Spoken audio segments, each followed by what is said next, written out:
Hello friends, welcome to my channel. तो आज की इस वीडियो में फिर से मैं UGC NEET JRF exam paper 1 से रिलेटेड मैं रिसर्च एप्टीट्यूड का मोस्ट इम्पोर्टेंट 50+ एमसीक्यूज़ लेकर आई हूँ। फ्रेंड्स, मैं बता दूँ कि ये रिसर्च एप्टीट्यूड का पार्ट 1 है और ये अक्टूबर एग्ज़ाम 2021 के लिए बहुत ही ज़्यादा इम्पोर्टेंट क्वेश्चन है। जैसा कि फ्रेंड्स आप सभी जान रहे हैं कि आप लोगों का एग्ज़ाम बहुत ही ज़्यादा करीब आ गया है, तो जितना हो सके ज़्यादा से ज़्यादा मॉक टेस्ट लगाए, प्रीवियस ईयर क्वेश्चन सॉल्व करें और ज़्यादा से ज़्यादा एमसीक्यू सॉल्व करने का कोशिश करें। तो चलिए आज हम लोग वीडियो स्टार्ट करते हैं। वीडियो स्टार्ट करने से पहले अगर आप पहली बार हमारे इस चैनल पे विजिट किए हैं तो सबसे पहले हमारे इस चैनल को लाइक करें, सब्सक्राइब करें और बेल बटन पर क्लिक करके ऑल पर क्लिक करें, क्योंकि फ्रेंड्स मैं हमेशा इस चैनल पे यूजी पीजी से रिलेटेड न्यू अपडेट्स लाते रहती हूँ। तो चलिए फ्रेंड्स वीडियो को स्टार्ट करते हैं। आज का पहला क्वेश्चन है कि अनुसंधान से क्या तात्पर्य है, यानी एक रिसर्च का मीनिंग क्या होता है, रिसर्च क्या होता है। ए ऑप्शन में दिया हुआ है यह एक उद्देश्यपूर्ण व्यवस्थित यानी सिस्टमैटिक गतिविधि है। बी ऑप्शन में दिया हुआ है यह केवल शैक्षिक प्रयोजनों के लिए आयोजित किया जाता है। सी में दिया है यह व्यवहारिक विषयों से संबंधित प्रश्नों का उत्तर देने के लिए आयोजित किया जाता है। डी में दिया है यह आविष्कार के एक यादृच्छिक एवं अनियोजित प्रक्रिया है। तो इसका करेक्ट आंसर हो जाएगा ऑप्शन नंबर ए, यह एक उद्देश्यपूर्ण और व्यवस्थित गतिविधि है। अगला क्वेश्चन है, क्वेश्चन नंबर दूसरा में पूछा गया है कि अनुसंधान सदैव किस संदर्भ में किया जाता है, यानी जो रिसर्च किया जाता है उसका बेस क्या होता है, किस आधार पे रिसर्च किया जाता है और रिसर्च क्यों किया जाता है, ये यहाँ पे पूछा गया। ए ऑप्शन में दिया हुआ है पुराने ज्ञान का सत्यापन करने के लिए। बी में दिया है नए ज्ञान की खोज करने के लिए और सी में दिया है ज्ञान के बीच के अंतराल को पूरा करने के लिए और डी में दिया है उपरोक्त सभी। तो इसका करेक्ट आंसर हो जाएगा ऑप्शन नंबर डी, उपरोक्त सभी।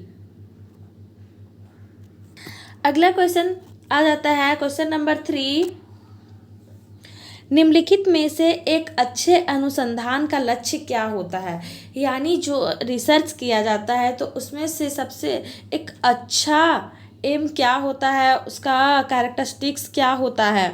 तो ए ऑप्शन में दिया हुआ है समाज की भलाई करना। बी में दिया है सिद्धांतों और सामान्यीकरण का विकास करना और सी में दिया है दिनचर्या से संबंधित समस्याओं को सुलझाना। डी में दिया उपरोक्त में से कोई नहीं। तो इसका करेक्ट आंसर हो जाएगा ऑप्शन नंबर बी, सिद्धांतों और सामान्यीकरण का विकास करना होता है। और 4 नंबर क्वेश्चन में दिया है अगला, एक श्रेष्ठ सिद्धांत यानी a grand theory. A option में दिया हुआ है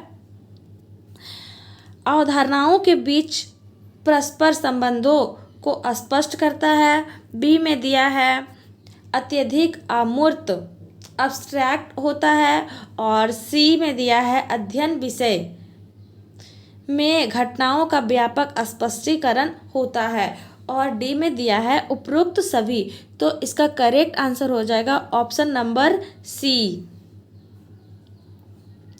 अगला क्वेश्चन आता है क्वेश्चन नंबर 5, निम्नलिखित में से कौन सा विचार यह दर्शाता है कि ज्ञान अनुभव से होता है, यानी ये क्वेश्चन में पूछा गया है कि निम्नलिखित में से कौन सा ऐसा विचार, जो ऑप्शन दिया गया है उसमें से कौन सा ऐसा विचार यह दर्शाता है कि यह ज्ञान का अनुभव दिलाता है। ए ऑप्शन में दिया है बुद्धिवाद, बी में दिया है निगमनात्मक तर्क और सी में दिया है तर्क और डी में दिया है अनुभववाद। तो इसका करेक्ट आंसर हो जाएगा अनुभववाद। अगला क्वेश्चन है क्वेश्चन नंबर 6 में पूछा गया है एक सिद्धांत को किस रूप में परिभाषित किया गया है। ए ऑप्शन में दिया है व्यवस्थित संबंधित कथनों का संग्रह। बी में दिया है सामान्यीकरण। सी में दिया है दोनों ए और बी। डी में दिया उपरोक्त में से कोई नहीं। तो इसका करेक्ट आंसर हो जाएगा ऑप्शन नंबर सी, दोनों ए और बी दोनों परिभाषित किया गया है। अगला क्वेश्चन आता है 7 नंबर में ज्ञानवाद किसको संदर्भित करता है? ए ऑप्शन में दिया हुआ है या सामाजिक विज्ञान में विशेष रूप से प्रयुक्त शब्द है। बी में दिया या रोगों के प्रकार के अध्ययन के लिए प्रयुक्त परिभाषित शब्द है। सी में दिया है या अध्ययन के क्षेत्र में ज्ञान का स्वीकार्य स्तर है। और डी में दिया है यह साक्षात्कार तकनीकी का एक प्रकार है। तो इसका करेक्ट आंसर हो जाएगा ऑप्शन नंबर सी। अगला क्वेश्चन आता है 8वां नंबर में, निम्नलिखित में से कौन सा सिद्धांत एक कार्य है? यानी जो यहाँ पे ऑप्शन दिए हुए हैं उनमें से कौन सा एक जो प्रिंसिपल्स है उसका एक कार्य है? ए ऑप्शन में दिया हुआ है वर्तमान ज्ञान का एकीकरण करना और सारांश निकालना। बी में दिया भविष्यवाणी करना। सी में दिया घटना की व्याख्या करना। और डी में दिया है उपरोक्त सभी। तो इसका करेक्ट आंसर हो जाएगा ऑप्शन नंबर बी, भविष्यवाणी करना होता है। अगला क्वेश्चन दिया हुआ है 9 नंबर में, 17वीं शताब्दी के महान दार्शनिक जो यह मानते थे कि मानव मस्तिष्क जन्म के समय कोरे कागज की तरह खाली है और यह कि सबसे अधिक ज्ञान संवेदी अनुभव के माध्यम से प्राप्त होता है। तो 17वीं शताब्दी में ऐसे कौन से महान दार्शनिक थे जो कि ये मानते थे? तो इसका करेक्ट आंसर हो जाएगा ऑप्शन नंबर सी, लोके।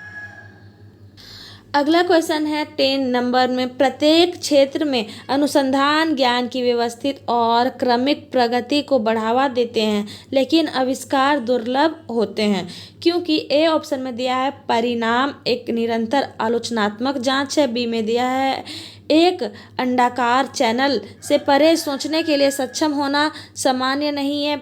सी में दिया है एक निश्चित सीमा से परे सोचने के लिए सक्षम होना सामान्य बात नहीं है। डी में दिया है अधिकांश लोगों में इसके संबंधित वांछित ज्ञान की कमी होती है। तो इसका करेक्ट आंसर हो जाएगा ऑप्शन नंबर डी, अधिकांश लोगों में इसके संबंधित वांछित ज्ञान की कमी होती है। 11 नंबर क्वेश्चन में पूछा गया निम्नलिखित में से कौन सी एक शोधकर्ता की गुणवत्ता नहीं है? यानी जो एक रिसर्चर होता है उसकी एडवांटेज ये सभी ऑप्शन में कौन सा एक नहीं है? ए ऑप्शन में दिया है वह दूसरे शोधकर्ता के साथ सामंजस्य स्थापित करता है। बी में दिया है वह सचेत मन वाला होना चाहिए। सी में दिया है वह जांच में उत्सुक होना चाहिए। और डी में दिया है उसको अपने निर्णय को प्रमाणित करना अनिवार्य है। तो इसका correct answer option number A होगा, वह दूसरे शोधकर्ता के साथ सामंजस्य स्थापित नहीं करता है। अगला क्वेश्चन आ जाता है क्वेश्चन नंबर 12, अध्यात्म विज्ञान का अर्थ है। ए ऑप्शन में दिया या भौतिक विज्ञान का एक भाग है। बी में दिया या प्रकृति की परम वास्तविकता की खोज करता है। सी में दिया या धातु का भौतिक विज्ञान है। डी में दिया या मौसम का भौतिक विज्ञान है। तो इसका करेक्ट आंसर हो जाएगा ऑप्शन नंबर बी, या प्रकृति की परम वास्तविकता की खोज करता है। अगला क्वेश्चन आ जाता है क्वेश्चन नंबर 13, निम्नलिखित में से अनुसंधान की गुणवत्ता किससे आंकी जाती है? तो ए ऑप्शन में दिया है अनुसंधान की प्रासंगिकता से। बी में दिया है अनुसंधान के संचालन में अपनाई गई पद्धति से। और सी में दिया अनुसंधान की गहराई से। डी में दिया है शोधकर्ता के अनुभव से। तो इसका करेक्ट आंसर हो जाएगा ऑप्शन नंबर बी, अनुसंधान के संचालन में अपनाई गई पद्धति से अनुसंधान की गुणवत्ता को आंका जा सकता है। अगला क्वेश्चन आता है क्वेश्चन नंबर 14। क्वेश्चन नंबर 14 में पूछा गया है निम्नलिखित में से किसे एक ही समस्या के कई स्वतंत्र अध्ययनों के परिणामों पर आधारित संख्यांक के आंकड़ों का मूल्यांकन करने की विधि को व्यवस्थित करने के रूप में परिभाषित किया गया है? तो ए ऑप्शन में दिया है कारक विश्लेषण। बी में दिया है मेटा विश्लेषण। सी में दिया है व्यवस्थित विश्लेषण। डी में दिया उपरोक्त में से कोई नहीं। तो इसका करेक्ट आंसर हो जाएगा ऑप्शन नंबर बी, मेटा विश्लेषण। अगला क्वेश्चन है क्वेश्चन नंबर 15। एक शोध अध्ययन की गुणवत्ता का किस आधार पर मूल्यांकन किया जाता है? ए ऑप्शन में दिया है प्रकाशन का स्थान, बी में दिया है अनुशंसाओं को कार्यान्वित करने पर, सी में दिया है जिस कठोरता से इसको लागू किया जाता है, डी में दिया उपरोक्त में से कोई नहीं। तो इसका करेक्ट आंसर हो जाएगा ऑप्शन नंबर सी, जिस कठोरता से इसको लागू किया जाता है।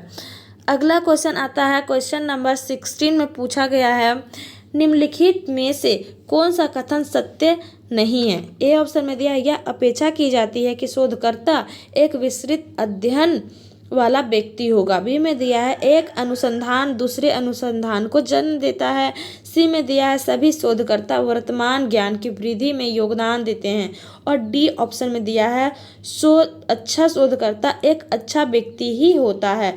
तो इसका करेक्ट आंसर हो जाएगा ऑप्शन नंबर डी, अच्छा शोधकर्ता ही एक अच्छा व्यक्ति होता है।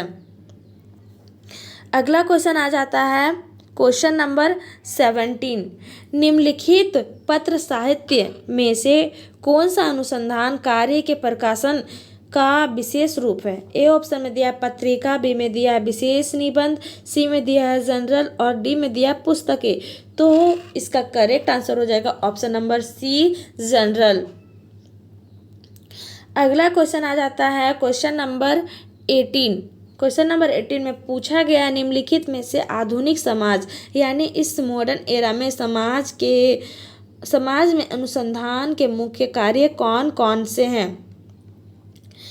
यहाँ पे दिया हुआ है उसे सीक्वेंस में करना। ऑप्शन दिया गया है, एक नंबर में दिया है ज्ञान के क्षेत्र में प्रगति के साथ गति बनाए रखना, दूसरा में दिया है नई चीज़ों की खोज करना, तीसरा में दिया है पूर्व लेखन पर आलोचना करना, और चौथा में दिया है स्रोतों की गंभीर रूप से व्यवस्थित जांच एवं विश्लेषण करना। तो इसका correct answer option number A होगा।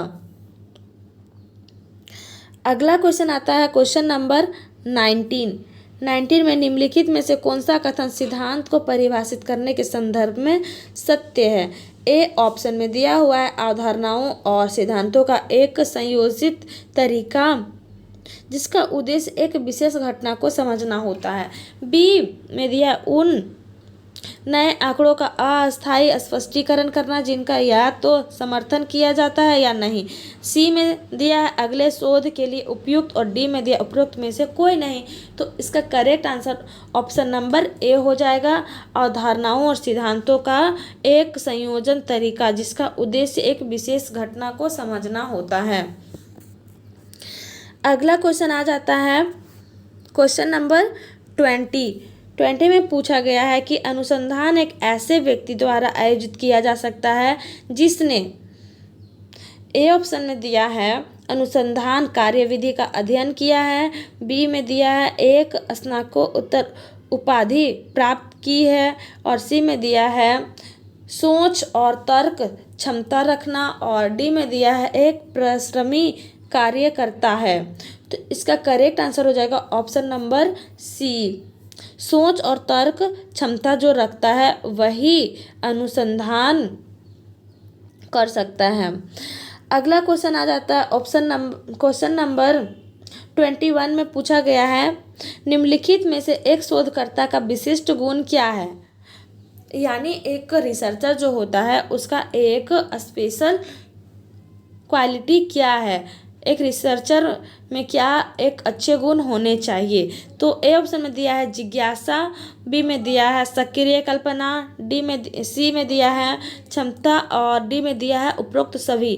तो इसका करेक्ट आंसर हो जाएगा ऑप्शन नंबर डी, ये सभी का होना बहुत ज़रूरी है। अगला क्वेश्चन आ जाता है 22 नंबर में आंकड़ों को सूचना में परिवर्तित करने के लिए प्रक्रिया के लिए निम्नलिखित में से कौन से शब्द का प्रयोग किया जा सकता है? ए ऑप्शन में दिया है विश्लेषण, बी में दिया है संश्लेषण, और सी में दिया है सारांश, और डी में दिया उपरोक्त में से कोई नहीं। तो इसका करेक्ट आंसर हो जाएगा ऑप्शन नंबर बी, संश्लेषण करना। अगला क्वेश्चन आ जाता है 23। निम्नलिखित में से तर्क वितर्क के परिणाम को क्रमबद्ध तरीके से प्रस्तुत किए जाने के लिए किस शब्द का प्रयोग किया जाता है? ए ऑप्शन में दिया है तुलना, बी में दिया है चर्चा, सी में दिया है मूल्यांकन, डी में दिया है विश्लेषण। तो इसका करेक्ट आंसर हो जाएगा ऑप्शन नंबर सी, मूल्यांकन करना। अगला क्वेश्चन आ जाता है 24 नंबर में, एक शोधकर्ता से सामान्यतः क्या अपेक्षित होता है?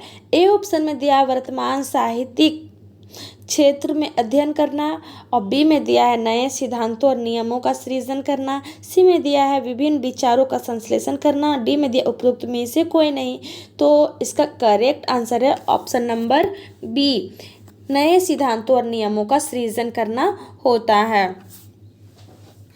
अगला क्वेश्चन आ जाता है 25 नंबर में, निम्नलिखित में से अंतः विषय अनुसंधान का मुख्य उद्देश्य क्या होता है? ए ऑप्शन में दिया हुआ अनुसंधान के लिए समग्र दृष्टिकोण रखना, बी में दिया है अनुसंधान ज्ञान क्षेत्र में एक ही विषय पर बल देने के महत्व को कम करना, सी में दिया है अनुसंधान की समस्याओं को सहज बनाना, डी में दिया अनुसंधान कार्य प्रणाली के क्षेत्र में नई प्रवृत्ति तैयार करना। तो इसका करेक्ट आंसर हो जाएगा ऑप्शन नंबर ए, अनुसंधान के लिए समग्र दृष्टिकोण रखना होता है। अगला क्वेश्चन आ जाता है 26 नंबर में, निम्नलिखित विशेषताओं में से अनुसंधान की एक अनिवार्य विशेषता कौन सी है?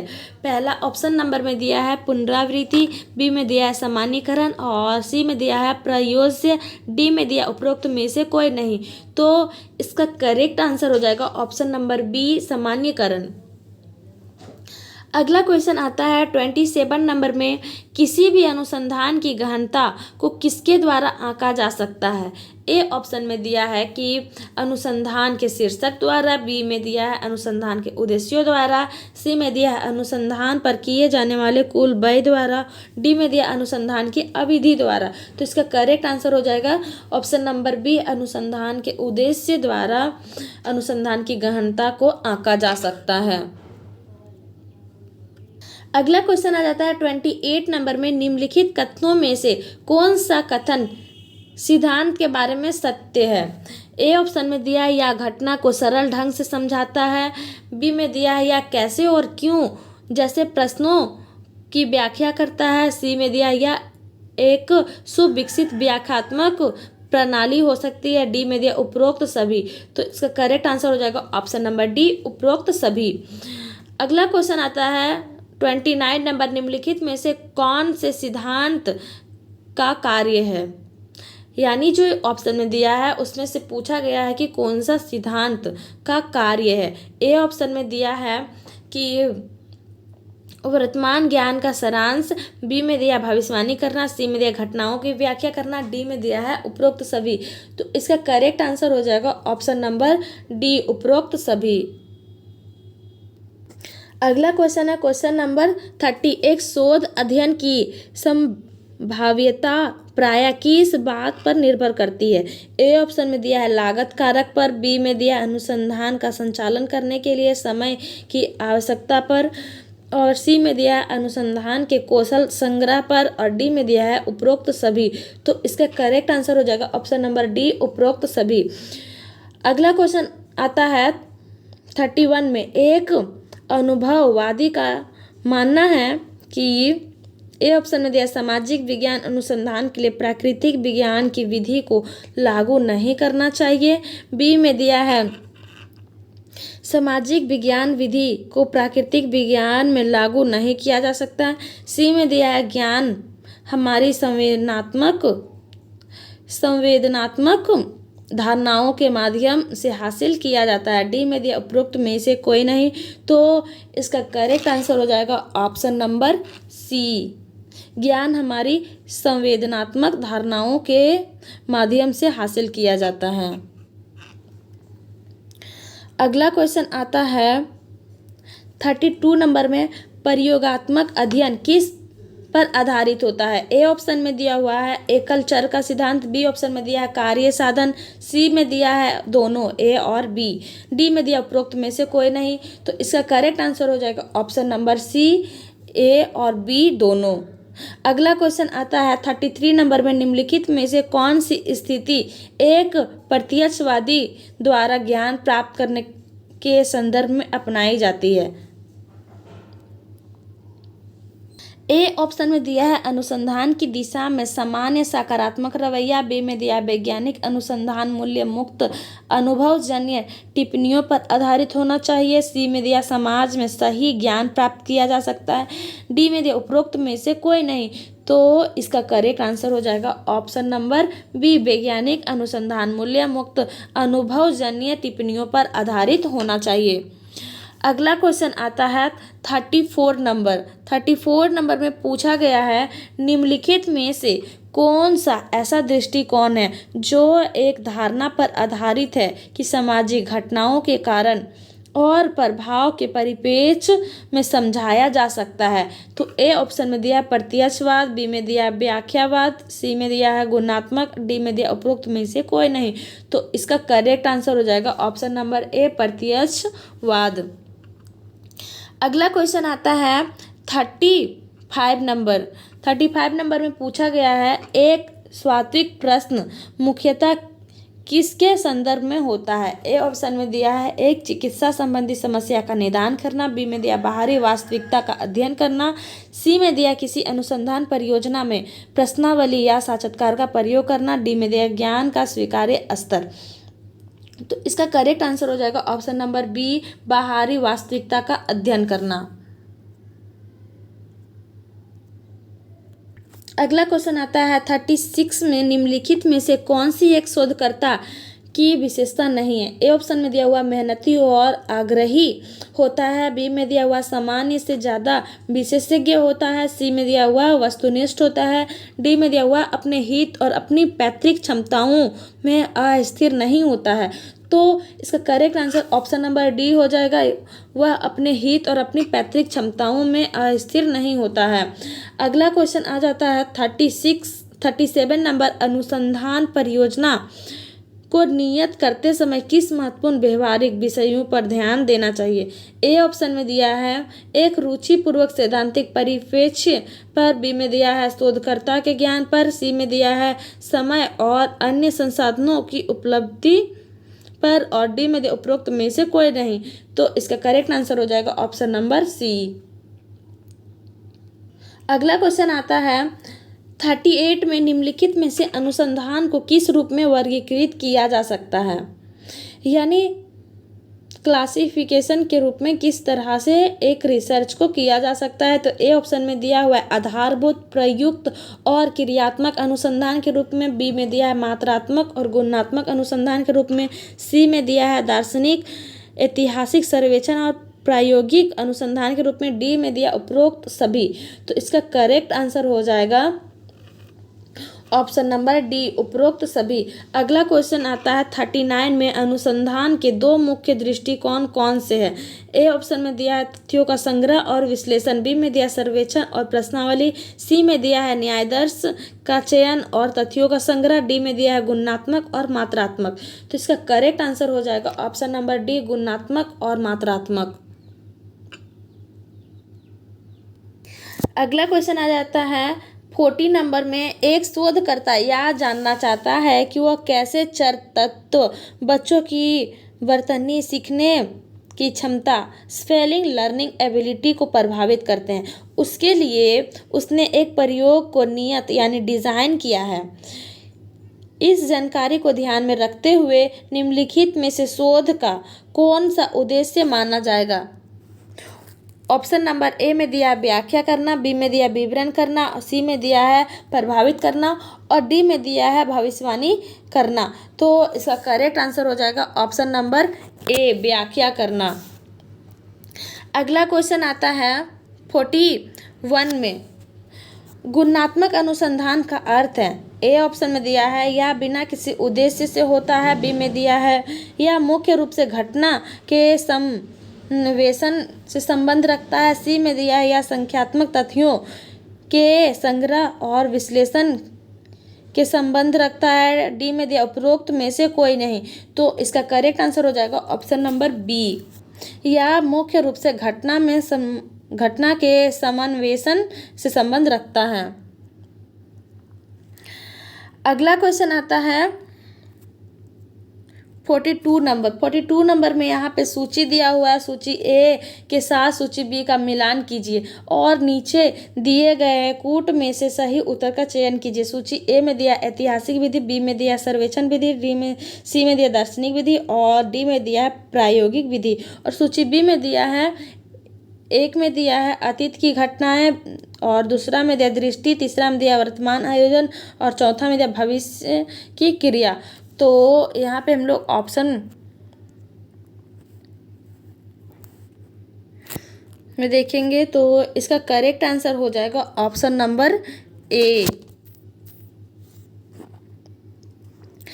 अगला क्वेश्चन है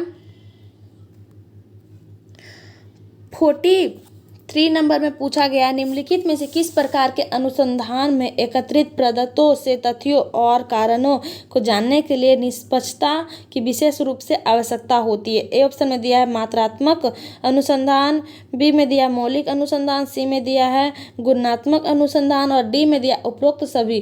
तो इसका करेक्ट आंसर होगा ऑप्शन नंबर ए मात्रात्मक अनुसंधान। अगला क्वेश्चन है 44 में निम्नलिखित में से किस अनुसंधान को विकासात्मक अनुसंधान की श्रेणी में वर्गीकृत किया गया है। ए ऑप्शन में दिया दार्शनिक अनुसंधान, बी में दिया क्रियात्मक अनुसंधान, सी में दिया वर्णनात्मक अनुसंधान और डी में दिया उपरोक्त सभी। तो इसका करेक्ट आंसर हो जाएगा ऑप्शन नंबर डी उपरोक्त सभी। 45 में पूछा गया मनोविज्ञान और शिक्षा के क्षेत्र में प्रयोगात्मक अनुसंधान यानी एक्सपेरिमेंटल रिसर्च को किस रूप में परिभाषित किया जाता है। ए ऑप्शन में दिया उद्दीपन प्रतिक्रिया अनुसंधान, बी में दिया विश्लेषणात्मक अनुसंधान, सी में दिया ऐतिहासिक अनुसंधान, डी में दिया घटनोत्तर अनुसंधान। तो इसका करेक्ट आंसर हो जाएगा ऑप्शन नंबर ए उद्दीपन प्रतिक्रिया अनुसंधान। अगला क्वेश्चन आता है 46 में पूछा गया है, निम्नलिखित में से कौन सी शोध की विधि नहीं है। ए ऑप्शन में दिया अवलोकन, बी में दिया है ऐतिहासिक, सी में दिया सर्वेक्षण और डी में दिया है दार्शनिक। तो इसका करेक्ट आंसर हो जाएगा ऑप्शन नंबर ए अवलोकन शोध की विधि नहीं है। अगला क्वेश्चन आता है 47 नंबर में पूछा गया है, मौलिक अनुसंधान को आमतौर से कौन सी परिस्थिति में किया जाता है। ए ऑप्शन में दिया कक्षा में, बी में दिया क्षेत्र में, सी में दिया प्रयोगशाला की परिस्थितियों में, डी में दिया सामाजिक परिस्थितियों में। तो इसका करेक्ट आंसर हो जाएगा ऑप्शन नंबर सी प्रयोगशाला की परिस्थितियों में। अगला क्वेश्चन आता है 48 में निम्नलिखित में से किस प्रकार के शोध में मौजूदा परिस्थितियों में सुधार पर ध्यान केंद्रित किया जाता है। तो ए ऑप्शन में दिया क्रियात्मक शोध, बी में दिया मौलिक शोध, सी में दिया है व्यवहारिक शोध और डी में दिया है प्रायोगिक शोध। तो इसका करेक्ट आंसर हो जाएगा ऑप्शन नंबर ए क्रियात्मक शोध। अगला क्वेश्चन आता है 49 नंबर में पूछा गया है, निम्नलिखित में से किस अनुसंधान में अतीत के अध्ययन के माध्यम से नए तथ्यों की खोज की जाती है।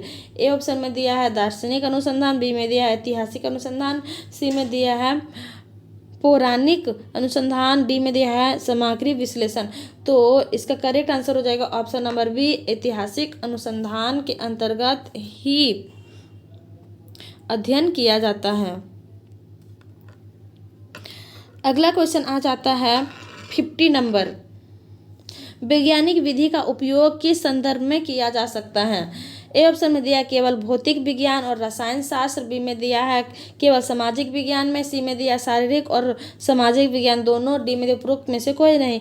तो इसका करेक्ट आंसर हो जाएगा ऑप्शन नंबर सी शारीरिक और सामाजिक विज्ञान दोनों। अगला क्वेश्चन आता है निम्नलिखित में से कौन से शब्द क्रियात्मक अनुसंधान को चिन्हित करता है। फ्रेंड्स में था तो ये क्वेश्चंस आप लोगों का दिसंबर 2009 में भी पूछा गया था, तो ये बहुत ही ज़्यादा इम्पोर्टेंट हो जाता है, तो अच्छे से देखें और समझें। ए ऑप्शन में दिया है एक अनुप्रयुक्त अनुसंधान, बी में दिया है तत्काल समस्याओं के हल के लिए किया गया शोध, सी में दिया है एक अनुदैर्ध्य अनुसंधान, डी में दिया है सिम्युलेटिव अनुसंधान।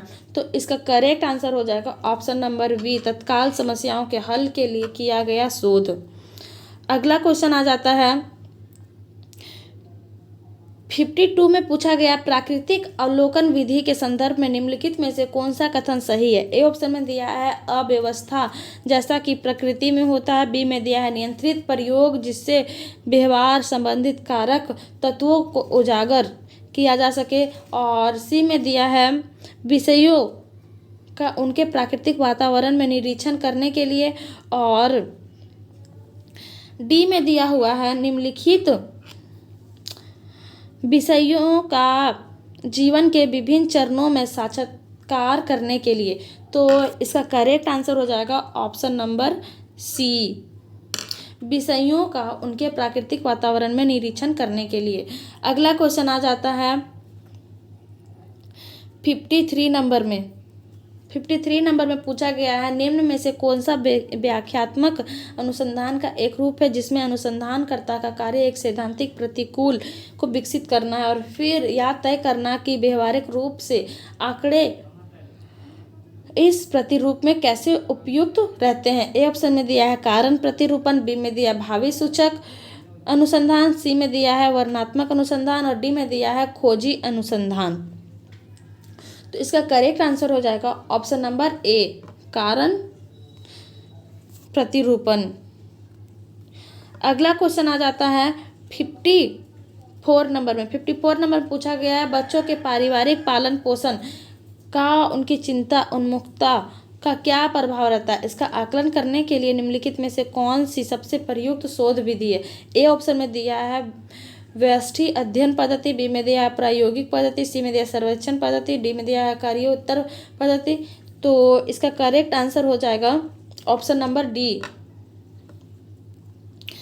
तो आज का लास्ट क्वेश्चन है 55 नंबर में पूछा गया है, अनुसंधान में वैधानिक पद्धति का एक मुख्य उद्देश्य कौन सा है। तो ए ऑप्शन में दिया तथ्यों की व्याख्या में सुधार करना, बी में दिया अप्रमाणिक संबंधों को समाप्त करना, सी में दिया त्रिभुजी प्रमाणित करना, और डी में दिया है नए चर का सूत्रपात करना। तो इसका करेक्ट आंसर हो जाएगा ऑप्शन नंबर बी, अप्रमाणित संबंधों को समाप्त करना। तो आज के लिए इतना ही। उम्मीद है ये क्वेश्चंस आप लोगों के एग्ज़ाम में ज़रूर आएंगे। तो ऐसे इंपॉर्टेंट प्रश्नों के उत्तर पाने के लिए और यूजी पीजी से रिलेटेड न्यू लेटेस्ट अपडेट पाने के लिए हमारे चैनल को लाइक करें, सब्सक्राइब करें और अपने फ्रेंड्स के साथ भी शेयर ज़रूर करें। धन्यवाद।